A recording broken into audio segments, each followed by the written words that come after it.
Hey guys, Ryan Settlemyre with Lake Hickory Haunts. It's episode 6 of Lake Hickory Haunts Behind the Screams with our very special guest, Tyler Fredericks. How are you, Tyler? Good, how are you? Good.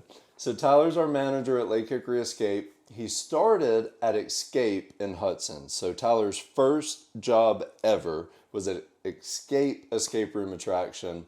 And when Tyler came in for his interview, I thought, hey, there's a good chance. You know, he's energetic. He likes puzzles. Young, not a whole lot of work experience. But we'll see how this goes. And then we got into the training, and then it's all history from there. Tyler climbed the ranks at Escape into all new heights until now he's managing here at Lake Hickory Escape, like I said. So, Tyler, what are some of the memories that you have at Escape from over the years that you'd like to talk about, go into? Some stuff that would give our customers more value, more behind-the-scenes funny stories that they wouldn't know otherwise. Well, there's just some of the customers, I remember one, they called and they were having a bachelor party in Bomb Squad. And they called to see if they could put props in for the party. Oh, yeah. So then they brought balloons and streamers. Yeah. So I went in there an hour before and was just hanging up streamers for a bachelor party. Right. And they thought it was the funniest thing ever in the bomb room to have a bachelor party. We didn't talk about that during training. Mm-hmm, yeah. Yeah, and then as you became manager, when people wanted to do team building events or birthday parties, then you help them to host their party, provide them with whatever they needed, and now you still do that to this day. Yeah. Right. We host birthday parties, team building events for companies, all kinds of private events. You want to talk about any of those and how you made the experience special for them? Mm-hmm. Yeah, so the first one that comes to mind is a couple years ago we had a gender reveal party. And they wanted to do it in the escape rooms. And they wanted, clues, kind of like a scavenger hunt, also while they're doing the escape room. Yeah, more escape room stuff in the escape room. Yeah, exactly. So I had to, I hand wrote in Carnival and Mineshaft. So it was 2 different groups going in, but it was for the same family. So I had to write 2 different, clues in each one. And then one of the last things was they would open a box and there was balloons that had the color.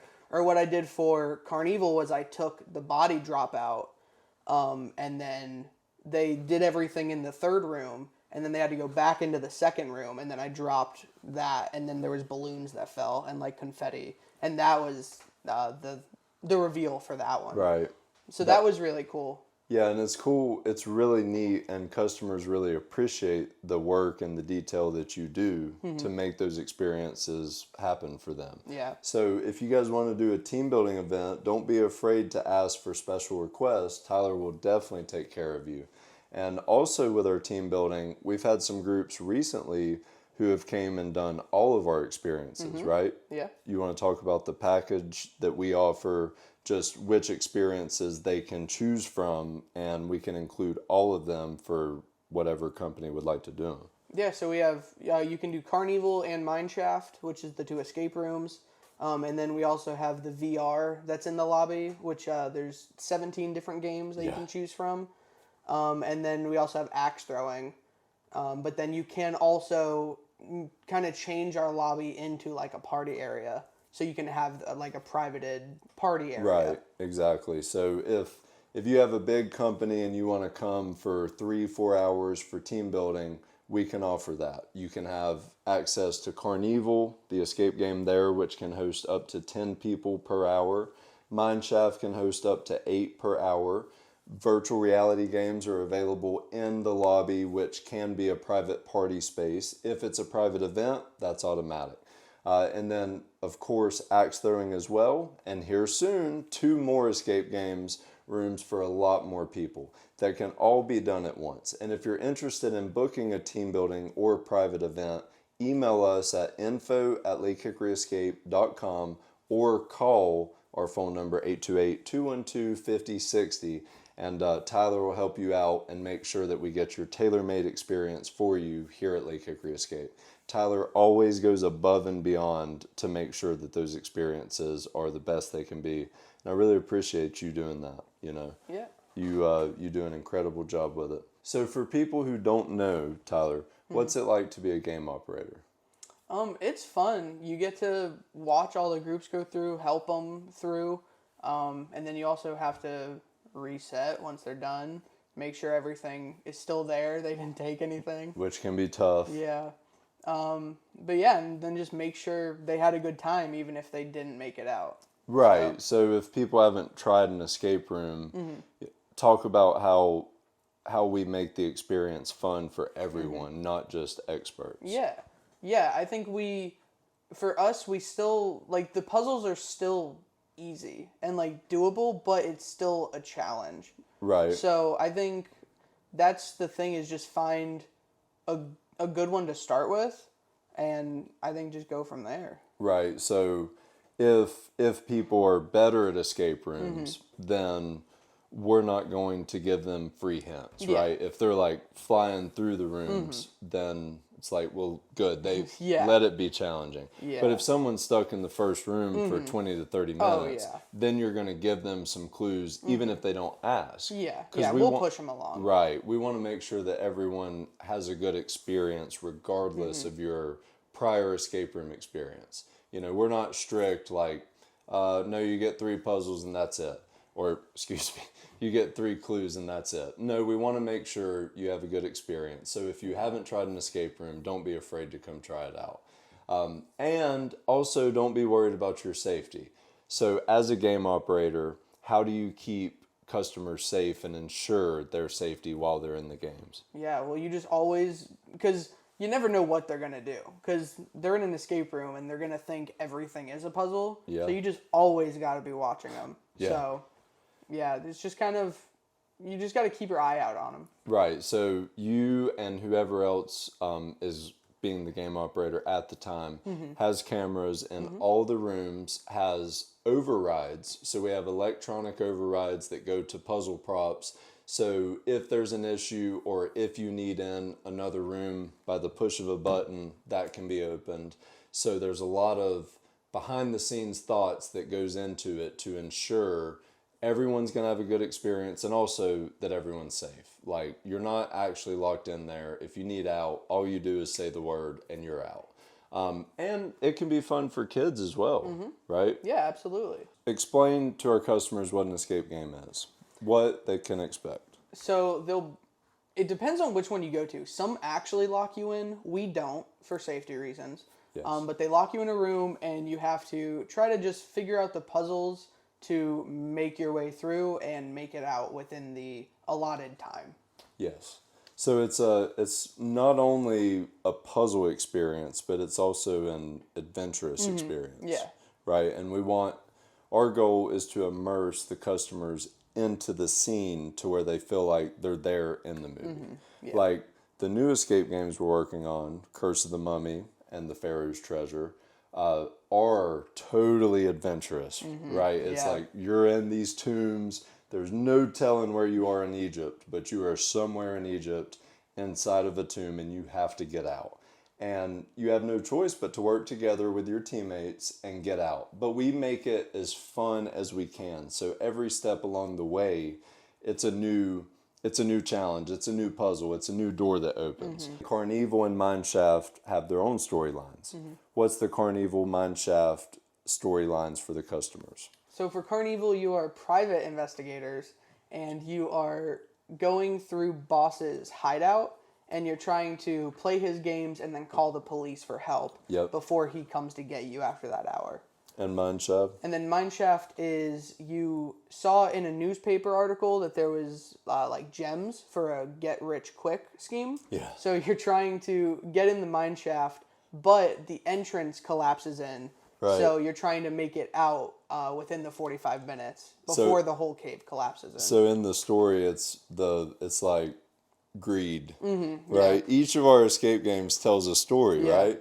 And in Mineshaft, it's like greed is bad. You know, you're trying to go in this mineshaft to steal this treasure, and it backfires, and then you have to escape. However, in Carnival, you're the good guy, right? And Boss the Clown is the bad guy, and then you are saving the day calling for help. So each one's different. What other memories do you have that were good that we could go into? Or anything? I think the first one that always comes to mind is when you were training me that first day, and I dumped the sand in the wrong place up top. And you were like, did you dump it in there? And I was like, I think so. And then you climb up and you're like, no, that was the wrong place. We'll have to vacuum that. And I was like, I'm so sorry. I forgot about that. And then I left that day and I was like, I'm never going to hear back from this guy. Oh, no, you felt that way? Yeah. I was like, I ruined his escape room. No, everybody makes mistakes. No, that's all right. I forgot about that. Yeah, it's like, there's the coin drop. You dump the sand in there. And then he was like, got it. And went up and checked it. There was the coin drop. There was the sand dump next to the coin drop. But that's so funny. I forgot about that. But it was your first job, right? Yeah. And there are a lot of odd things about being an escape room operator that, honestly, I mean, normal jobs don't have those same challenges. Yeah. You know, you have to communicate with each group a different way. You know, like if you're working at a fast food restaurant, it's the same thing. Yeah. If they want a number one, they get a number one, right? But in the escape game, it's like they're asking for a hint related to this part of the game. How do you provide it in a way that will make sense to them? Because each group's different, right? Yeah. It's like whenever you're checking the groups in, you kind of catch the vibe of what they're going to be. And then that kind of helps you throughout with their clues. Or even how they ask for their clues. Like someone will be like, Roger, Roger, can we get a clue? Right. And then, so it just depends on the groups, Yeah, it's funny. What's some funny things that's happened as a game operator that you've seen on the screen or interactions that you've had that you had to do, anything like that? I just think for Carnival, the body drop in that second room is like every group is so funny with that. That one got just out and about pretty good too. They did get scared really well.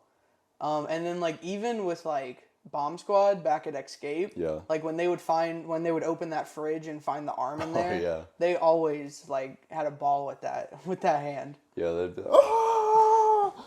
You know, it's like it's a fake arm, but it got people. Yeah. So now let's get into where we are now. Yeah. So now we're at Lake Hickory Escape. Escape closed last year. Now here at Lake Hickory Escape, we offer Carnival, Mineshaft. Both of those are escape games. Carnival is a 1-hour escape game. Mineshaft is a 45-minute escape game. We also have axe throwing now, year-round and at Lake Hickory Haunts. We also have virtual reality games. And here shortly, in a month from this episode, we're going to open Curse of the Mummy and the Pharaoh's Treasure. So we'll have 4 different escape games, each with multiple rooms, plus virtual reality and axe throwing. And Tyler's the manager of that. So what are you most excited about with the new rooms opening up? I'm excited to see the customers as they go through, because we do have those wow factors in each one. Right. Are we allowed to go into that? Yeah. Those. So in the second room we have that TV. Yep. In the ceiling. Yep. And that's just pretty cool. It's like you walk in and there's a cool little thing playing. Yeah, I have an idea to add a puzzle into there, but I think we can talk about that later. Yeah. But yeah. And then even in Curse of the Mummy with the talking head again. Oh yeah, the Sphinx. The Sphinx is coming back. You'll see him. You'll see a few things from Curse of the Mummy, but each of these rooms is totally unique. If you experience Curse of the Mummy at Escape before, it's not the same. It's not going to be the same game. Neither one of the games are the same. And on the note that you said, Tyler, there are 2 stories. So these games are 2 stories in each and every room. So they're on a massive scale. So the amount of detail that we did in our escape games before on 1 level, now these have that detail but 2 levels high. And so there might be some gameplay pieces, some clues and hints that are above up in the second story. So we've really expanded or expanded the theming, expanded the rooms in these games in order to bring it to a whole nother level. Yeah. It's not just new escape games. I mean, I can't explain it. They're going to be better than anything you've seen. So how about the spider webs? Mm-hmm. There's so much detail that's gone into the rooms, from building the rooms and then painting the walls, the distressing, the vacuform, synergy, spider webs, lighting. So you started the spider webs, Tyler, what, last week? I think this week. Monday. Yeah. Okay. So the spider webs, how's that been going? It's fun, other than when the glue gets on your hands and then you're like, ow, ow, ow. So you want to tell them how the spider webs work? Yeah, so it's a little insight. So it's basically a hot glue gun with an air compressor, and then you just press it, and then it'll shoot the glue onto the wall, and then it'll just look like spider webs. Yeah. And it's really cool. But then it'll hurt. It hurts you. When it gets on can. You. You need to wear gloves. Yeah, wear definitely. Gloves. And glasses, which you already have covered, right? So that's a secret, and at Lake Hickory Haunts, you've seen these spider webs as well. There's a few ways that we make fake spider webs, but this way is probably the most realistic. Mm-hmm. And that's it. It's hot glue and compressed air. And the way that it comes out and covers the room, it's so realistic, you can't tell the difference between real spider webs and these. They look amazing. You've done an incredible job with them. Thank you. And we haven't even started in Curse of the Mummy, but we're about to. That's going to have a lot. So we're pretty much finishing up Pharaoh's Treasure now, right? Yeah, just doing all the little detail treasure How much stuff. more do you have left in that room until it's ready? I mean, once we're what's it called? On the floor. The sand? No, we're cleaning out the floor. Oh, scraping? Oh, yeah, the scraper. Yeah. We're scraping that and then putting the sand in, and then put all the boxes over that, and then we should be good to go. And put the riddles and all the little stuff in, and then good to go. Yeah, Sweet. and then always add more treasure. So Yeah. we're always looking for that. Yeah, but we're gonna finish up Pharaoh's Treasure probably then, well, the end of this week probably. Yeah, I think it tomorrow. could be tomorrow. Yeah. Yeah, other than sand, which I'll get the sand this weekend or next week. Yeah. And then we'll have that done, so then you'll be moved on to Curse of the Mummy next week. We'll be ready to open them in a few weeks. Yeah. So you've always liked puzzles, Tyler. Like, even before Escape. That's actually what drew you to apply at Escape, right? So what's some of the most challenging or coolest puzzles that we've had in our Escape games that you remember? Well, I think the final puzzle in Bomb Squad, the Badge Filch JK, where they had to connect the wires. The wires People and the were slappy. always confused by that, but I loved that one. That one was so cool. Bomb Squad was a tough one. Yeah, and then even the fridge puzzle in Twister with the plaques on the wall. Yep. And like the sound, that was tricky too. Yeah, it was, because Twister was really chaotic. And that's one of the things we've talked about that we can go into now, is each of the games that we've created over the years are different. Curse of the Mummy is different from Bomb Squad. Twister is different. Twister was chaotic. So if you didn't experience Twister at Escape, Twister was chaotic. Twister had came through. You have to get out before the Twister comes back and destroys the rest of the house. So you have to make it to the safety bunker and then figure out the code to get out of there. Bomb Squad, a madman, has wired this entire apartment and it's going to blow. And you have to figure out how to defuse all these bombs and save the day. Curse of the Mummy at Escape was, you escape, you're running out of air, you have 60 minutes to escape this tomb or you die. Now, getting ready to open Curse of the Mummy and Pharaoh's Treasure, you want to talk about the backstories of those and how they're different from each other? Yeah, so Pharaoh's Treasure, you're going into the archaeologist's study in the first room, and then you're using the stuff that he has found to find your way into what I call the treasure room. Yeah. Because there's so much, and then you're trying to get the diamonds out, and then you're trying to escape. Right. So you get that last piece of treasure, and then that's how it ends. You escape. Whereas Curse of the Mummy, And then Curse of the Mummy, that one you're entering a tomb, and each room gets more broken apart, and it's pretty much like falling apart and on itself. right? Curse of the Mummy is more scary.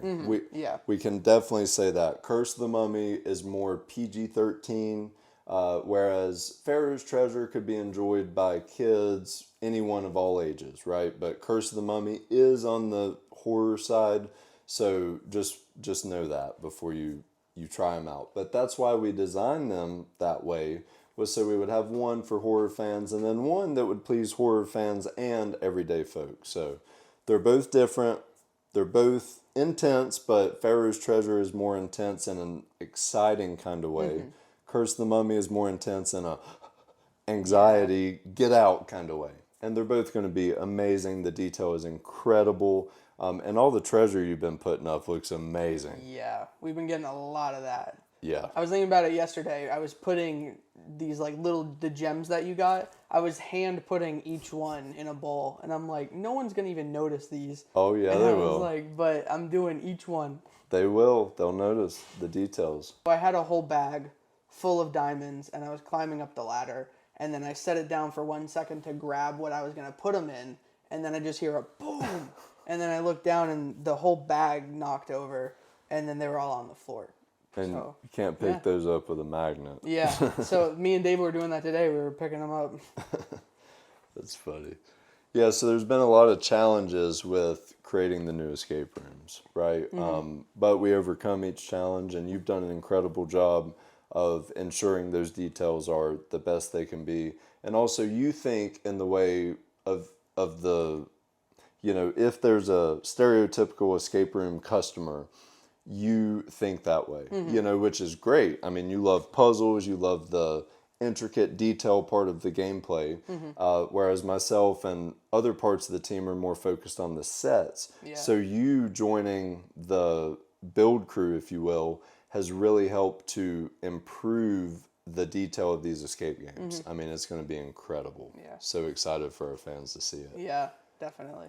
We've been talking about these escape rooms for months because there's been so much work put into it with the detail. It's just taken it's taken longer than most projects do, but in the end it's going to be worth it. I mean, people are going to notice. Like, there's a reason we've been working on these for a while, and we're almost finished, and we're so excited. Anything else that you want to touch on before we conclude the episode regarding Lake Hickory Escape, or Lake Hickory Haunts?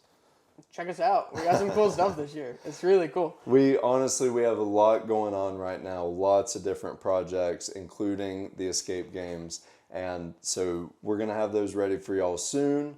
If you haven't yet, come experience Lake Hickory Escape during the off season. I know this is Lake Hickory Haunts podcast, but this whole episode is about Lake Hickory Escape. So lakehickoryescape.com, subscribe to our YouTube channel, Lake Hickory Attractions, Lake Hickory Haunts. Follow Lake Hickory Escape on all of the social media handles. Same thing with Lake Hickory Haunts. This concludes episode 6 of Lake Hickory Haunts Behind the Screams with Tyler Fredericks. Thank you, Tyler. You do an incredible job with everything you do.